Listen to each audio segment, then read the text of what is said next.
नवोदयचा गणिताचा सराव करत असताना आपल्याला प्रत्येक गणित, प्रत्येक व्हिडिओ काळजीपूर्वक पाहणं गरजेचं असतं, कारण नवोदयचं प्रत्येक गणित हे वेगळ्या प्रकारचं असतं आणि नवोदयची प्रॅक्टिस करत असताना आपण जितकं जास्त गणिताचा सराव करू तितकं आपल्याला ते स्पीडने यायला लागते. आतापर्यंतच्या मागच्या व्हिडिओमध्ये आपण दुसऱ्या प्रकरणामधला स्वाध्याय 2.3 आपण अभ्यासलेला आहे, 2.4 अभ्यासलेला आहे. आज आपण आजच्या व्हिडिओमध्ये 2.5 अभ्यासणार आहोत. 2.5 मधलं पहिलं गणित आहे, पहिल्या 6 विषम संख्यांची सरासरी किती. आपण ह्या विषम संख्या आणि समसंख्या याच्यावर आपण व्हिडिओ मागे पाहिलेला आहे. तर विषम संख्यांची सरासरी आपण काढण्यासाठी पहिल्या 6 विषम संख्या आपण काढू.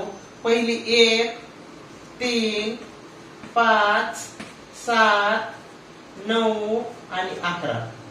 आता समसंख्यांची असो, क्रमवार संख्यांची असो किंवा विषम संख्यांची असो, सरासरी जर काढायची झाली तर मधली संख्या ही त्याची सरासरी असते. पण आता इथं 6 संख्या दिलेल्या आहेत, त्याच्यामुळे मधली संख्या कोणती सरासरी येईल तर 5 आणि 7 यांच्या मधली कोणती संख्या असते 6 ही त्याची सरासरी आहे. दुसरी पद्धत जर आपण पाहिली तर या सगळ्या संख्यांची बेरीज करायची आणि बेरजेला 6 ने भागायची. 11 आणि 9 20, 20 आणि 7 27, 27 आणि 5 32, 32 आणि 3 35 आणि 1 36. 36 ला जर 6 ने भागितलं तर 6 36, म्हणजे सरासरी आली 6, पर्याय क्रमांक 2.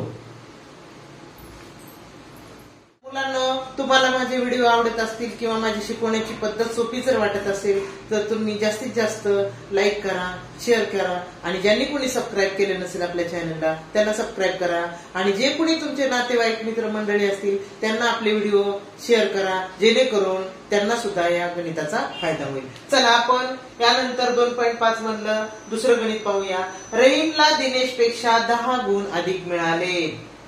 जॉर्जला रहीमपेक्षा 25 गुण कमी मिळाले. तिघांच्या गुणांची बेरीज 235 आहे. जॉर्जला किती गुण मिळाले. काल अशा प्रकारचे मागच्या व्हिडिओमध्ये आपण उदाहरण पाहिलेले आहेत. पहा आता इथं पहा तुलना दिलेली. पहिल्यांदा रहीमला दिनेशपेक्षा 10 गुण अधिक मिळाले आणि जॉर्जला रहीमपेक्षा, म्हणजे इथं रहीम आला, इथं रहीम आलाय, म्हणजे आपण रहीमची तुलना केलेली आहे. रहीम बरोबर इतर दोघांची तुलना केलेली असल्यामुळे आपण रहीम हे अगोदर मांडून घेऊ आणि रहीमला आपण x मानू. रहीमला मिळालेले गुण आपण काय करू, x मानू. रहीमचे गुण x. आता काय पहा, रहीमला दिनेशपेक्षा 10 गुण अधिक मिळाले. आपण काय करू, रहीम दिनेश मांडून टाकू आपण. दिनेश, रहीम आणि तिसरा आहे जॉर्ज. आपण रहीमचे गुण आता पाहिले. आपण रहीमला x मानलेले गुण. आता दिनेशला बघा, रहीमला दिनेशपेक्षा 10 गुण अधिक मिळाले. कुणाला, रहीमला, म्हणजे दिनेशला कमी मिळाले. कुणापेक्षा, रहीमपेक्षा. दिनेशपेक्षा ह्याला जास्त आहेत, म्हणजे ह्याच्यापेक्षा दिनेशला कमी आहेत. कुणापेक्षा, रहीमपेक्षा कमी आहेत 10 गुण, म्हणून रहीमला किती, x. त्याच्यापेक्षा कमी म्हणलं की वजा 10. आणि जॉर्जला बघा, जॉर्जला रहीमपेक्षा 25 गुण कमी मिळाले आहेत. जॉर्जला रहीमपेक्षा, म्हणजे रहीमला किती आहेत, x. त्याच्यापेक्षा 25 कमी मिळाले. आणि पुढे काय सांगितले पहा, तिघांच्या गुणांची बेरीज 235 आहे. मग आपण काय करू, या तिघांच्या गुणांची बेरीज 235 मांडू. समीकरण तयार झालं, ते समीकरण सोडून घेऊ. x x x म्हणजे x, एकदा x, दोनदा x, तीनदा x यांची बेरीज म्हणजे 3x. आता संख्या ही x संपले पहा, ही x संपले, हे गेले. आता राहिले वजा 10 आणि वजा 25. दोन्ही जर सारखे चिन्ह आले तर त्यांची बेरीज करायची आणि जे चिन्ह आहे ते चिन्ह द्यायचं. आता वजा 25 आणि वजा 10 यांची बेरीज झाली 35. चिन्ह कोणतं आहे, वजाच. वजा 35 बरोबर 235. आता काय करायचं, इकडे मांडू पहा. 3x बरोबर अलीकडे वजा 35 आहे. बरोबरच्या पुढे न्या अधिक करा, म्हणजे पहिले पुढे बरोबरच्या पुढे 235 होते, त्याच्यामध्ये अधिक करू आपण 35. बघा किती झाले, 270 झाले. म्हणजे 3x बरोबर 270. म्हणून आता एक्स ची किंमत काढायची तर एक्स ला 3 गुणिले असतात, म्हणजे पुढे नेऊन 270 ला काय करू आपण 3 भागिले करू, 3 9 27 90, एक्स बरोबर 90. आता एक्स कुणाला म्हटलं होतं आपण, रहीमला, म्हणून रहीमचे गुण किती झाले 90. आता आपल्याला विचारलंय कुणाला, जॉर्जला किती गुण मिळाले. आता रहीम पेक्षा जॉर्जला 25 गुण कमी मिळाले, म्हणजे आपण काय करू, जॉर्जचे गुण काढण्यासाठी आपण 25 गुण कमी, म्हणजे रहीमला किती आहेत 90 आहेत, आणि त्याच्यापेक्षा ह्याला 25 कमी, म्हणजे 25 वजा करून टाकू आपण. 25 वजा केले बघा, 10 मधून 5 गेले 5 8 65. पर्याय क्रमांक 2. स्वाध्याय 2.5 याच्यामधलं आपलं तिसरं उदाहरण चालू आहे. एका वर्गातील पहिल्या 5 मुलांचे वय सरासरी 11.5 वर्ष आहे. त्यापैकी पहिल्या चौघांच्या वयांची बेरीज 46.5 वर्ष, तर पाचव्या मुलाचे वय किती. तर या ठिकाणी काय केलेलं आहे, 5 मुलांच्या वयांची सरासरी दिलेली आहे. आता सरासरी म्हणजे एक लक्षात घ्यायचं, 5 मुलांच्या वयांची सरासरी 11.5 वर्ष, म्हणजे याचा अर्थ प्रत्येक मुलगा 11.5 वर्ष असं धरलेला असतो गृहीत, पण सरासरी धरलेला, सरासरी म्हणजे गृहीत, पण त्यांची आपण काय करावं लागते, पहिल्यांदा बेरीज करावं लागेल. सरासरी दिलेली आहे आपल्याला 11.5 वर्ष, मग किती मुलांची आहे ती, 5 मुलांची. मग 5 मुलांची बेरीज किती होईल आपण पाहू. तर 5 मुलांच्या वयांची बेरीज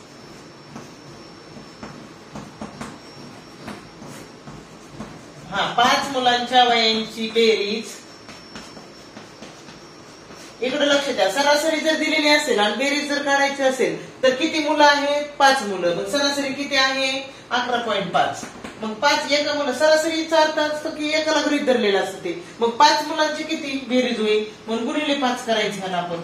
5 5 25, 25 ला 5 हातचे आले 2, 5 1 5 2 7 आणि 5 1 5. बघा 5 5 25 ला 5 हातचे आले 2, 5 1 5 2 7 आणि 5 1 5, एक स्थळ दशांश म्हणजे 57.5. हे झाली 5 मुलांच्या वयांची बेरीज. पण आपल्याला उदाहरणामध्ये दिलेली बघा, पहिल्या चौघांच्या वयांची बेरीज दिलेली आहे. मग हे जर चौघांच्या वयांची जर बेरीज वजा काढली तर राहिलेल्या 5व्या मुलाचं वय येईल. मग काढू आपण, चला 5व्या मुलाचं वय, 5व्या मुलाचे वय बरोबर. आता पहा 5 मुलांच्या वयांची बेरीज किती आली 57.5, हा, आणि पहिल्या चौघांची किती होती 46.5. मग हे 46.5 काय करू आपण, त्याच्यातून वजा करू. 5 मधून 5 गेले 0 दशांश, 7 मधून 6 गेले 1 आणि 5 मधून 4 गेला 1, 11.0 म्हणजे बरोबर 11 वर्ष. पर्याय क्रमांक 1. 2.5 स्वाध्याय 2.5 मधले सगळे उदाहरणे सरासरीवर आधारित आहेत. तर चौथं उदाहरण पाहू आपण. 3 संख्यांची सरासरी 12 आहे, त्यातल्या 2 संख्या जर 13 आणि 15 या आहेत तर तिसरी संख्या कोणती. तर सरासरी दिली की पहिले काय करायचं, त्या तिन्ही संख्यांची बेरीज काढायची. मग सरासरी दिल्यावर बेरीज कशी काढायची, आपण मगाशी पाहिलं की सरासरी किती दिलेली पहा 12, मग बेरीज किती बघा, 3 संख्यांची बेरीज, 3 संख्यांची बेरीज येणार 12 गुणिले 3, 12 गुणिले 3 5 36. 3 संख्याची बेरीज आली 36. पण आपल्याला पहिल्या 2 संख्या माहिती आहेत, एक पहिली संख्या आहे 13 आणि दुसरी संख्या आहे 15. मग त्या दोन्ही मिसळू आणि त्याच्यातून ते वजा करू म्हणजे आणि तिसरी संख्या येईल. मग 13 आणि 15 यांची बेरीज जर केली आपण तर येते 28. मग 28 आपण काय करायचं, या 36 मधून 28 वजा करूया, उरले 8. म्हणजे तिसरी संख्या जी आहे ती निघणार 8. पर्याय क्रमांक 2. स्वाध्याय 2.5 मधलं 5 उदाहरण पाहू आपण. एक सायकल स्वार 4.5 तासात 45 किलोमीटर अंतर जातो, तर त्याचा सरासरी वेग काढा. तर त्याचा कसा वेग काढायचा आहे, सरासरी वेग. आता आपण पाहिलं की सरासरी म्हणजे एकच काढायचं.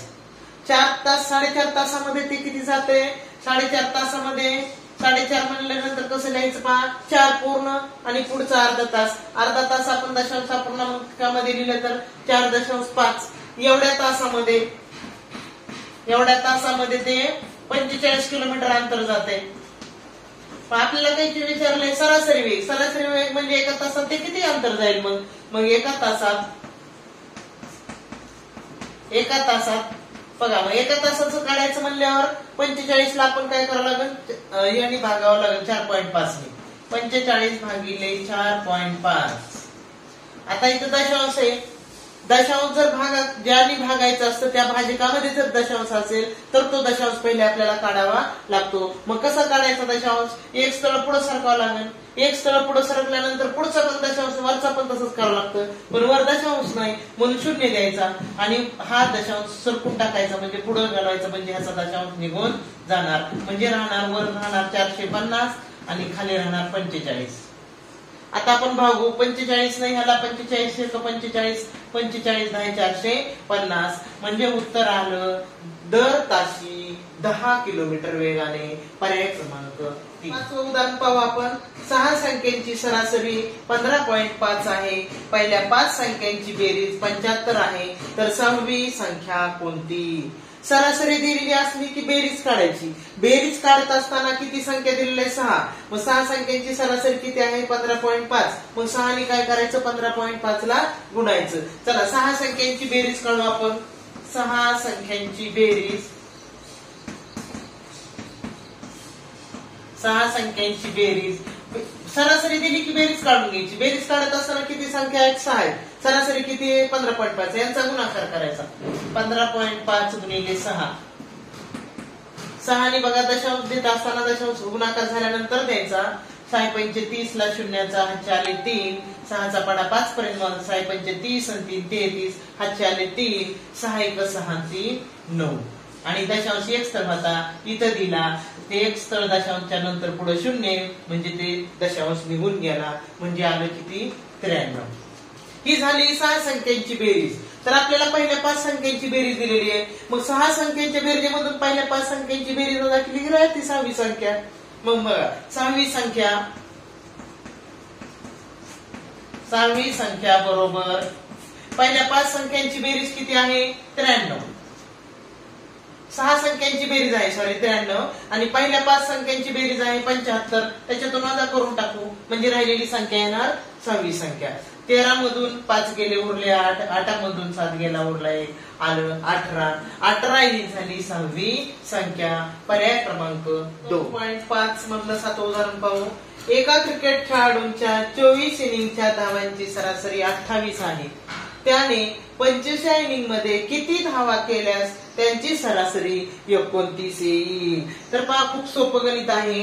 काहीच अवघड नाही. फक्त थोडासा विचार करायचा की एका खेळाडूने काय केलं 24 इनिंग मध्ये त्याचे जे सरासरी धावा आहेत त्या 28 आहेत. मग आपण काय करायचं? पहिल्यांदा त्या 24 इनिंगच्या एकूण धावा किती झाल्या काढू. सरासरी दिल्यावर एकूण काढायच्या.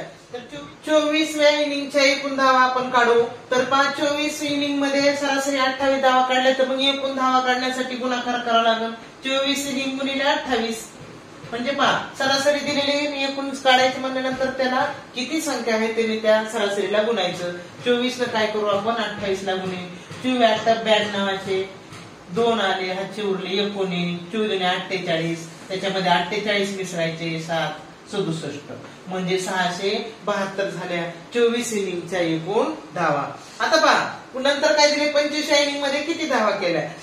सरासरी धावा केल्या ते 29. मग 25 इनिंगच्या एकूण धावा किती झाल्या? बघा 25 गुणिले 29. 25 सव्वा 200. सव्वा 200 म्हणजे 225 ला 225 ला 5चा हातचे आले 22. पुन्हा 25 दुने 50 50 त्याच्यामध्ये मिसळायचं तर उरले किती आले? 72 म्हणजे झाले 725. म्हणजे 25 इनिंगच्या एकूण धावा झाल्या 725. आता आपल्याला 24 पर्यंतच्या दिल्यात 25 पर्यंतच्या माहित झाल्यात. आता आपल्याला विचारलंय की 25 इनिंगच्या धावा किती. मग काय करायचं आपण? 25 इनिंगच्या एकूण धावामधून 24 इनिंगच्या एकूण धावा वजा करायच्या म्हणजे 725 मधून 672 वजा करायचे. 5 मधून 2 गेले 3 उरले. 12 मधून 7 गेले 5 उरले 0 म्हणजे 53. पर्याय क्रमांक 4. 2.5 मधलं शेवटचं उदाहरण आपण पाहू. एका पेटीत 36 गोळ्या अशा 128 पेट्या बांधलेल्या आहेत. जर एका पेटीत 4 गोळ्या कमी भरल्या तर तितक्याच गोळ्या भरायला लागणाऱ्या पेट्या असतील. तर पहा गोळ्या दिल्या 36. अशा 36 प्रत्येक पेटीमध्ये 36 गोळ्या भरलेल्या आहेत. अशा किती पेट्या भरल्या टोटल? 128 पेट्या भरल्यात. मग आपण पहिल्यांदा काढू आपण 128 पेट्यामध्ये एकूण किती गोळ्या झाल्या.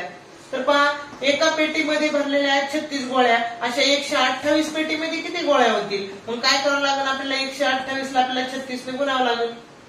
7 48 हातच्या 4 6 12 4 16 हातच्या 1 6 1 6 1 7 7 8 24 24 ला 4 हातच्या 2 3 2 6 2 8 3 1 3 बेरीज केली आपण ह्याची 8 10 ला 0 हातच्या 16 ला 7 हातच्या 4608 ह्या एकूण गोळ्या असतील. आता पुढे काय सांगितले बघा आपल्याला? जर एका पेटीत 4 गोळ्या कमी भरायच्या. पहिले आपण भरल्या किती होत्या? 36. आता 34च भरायच्या. मग तेवढ्या गोळ्या भरायला म्हणजे एवढ्या गोळ्या भरायला किती पेट्या लागतील? गोळ्या आहेत 4608. आता पहा आपल्याला काय करायचंय? 4 गोळ्या कमी भरायच्या. म्हणजे पहिल्या भरायच्या किती होत्या? 36. आता भरल्या किती होत्या? 36. आता भरायच्या 34. 32 भरायच्या. आता किती भरायच्या? 32 भरायच्या. मग काय करावं लागेल? 32 पेट्या भरायच्या म्हणल्यानंतर आपल्याला काय करावं? किती 32 गोळ्या भरायच्यात. मग आपल्याला लक्ष घ्यावं लागेल की एवढ्या ह्याच्यामध्ये किती पेट्या बसतील. मग म्हणून आपण ह्याला 32 ने भागायचं. भाग पहिले शून्याचा द्यायचा. ती सवय चांगली पाहिजे पहा की पहिला अंक एक अंक घेऊनच भागाकार करायचा म्हणजे ते नंतर चुकत नाही. 6 खाली घ्यायचा. 32 1 32 14 झाले राहिले. वरचा शून्य खाली घेतला 140 झाले. आता 32 चा पाडा कुठपर्यंत मोजावा लागेल? 3 अंदाज काढायला पाहिजे. 3 3 9 3 4 12 4 पर्यंत मोजून बघू आपण. 32 चा पाडा 4 पर्यंत तयार करून बघू. 2 4 8 4 3 12 128 बरोबर आहे. भाग बसन 4 चा.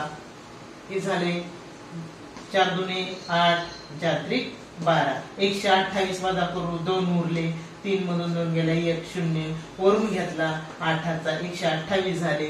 32 चा पाडा आता कुठपर्यंत मोजला होता आपण? 4 पर्यंत. तिथपर्यंतच बरोबर 128 होता. 128 0 0 0 भागाकाराला 144. म्हणजेच आपल्याला ती 4608 या गोळ्या आहेत. त्या गोळ्या भरण्यासाठी आपल्याला प्रत्येक पेटीत जर 32 गोळ्या भरल्या तर 144 पेट्या लागतील. पर्याय क्रमांक 2.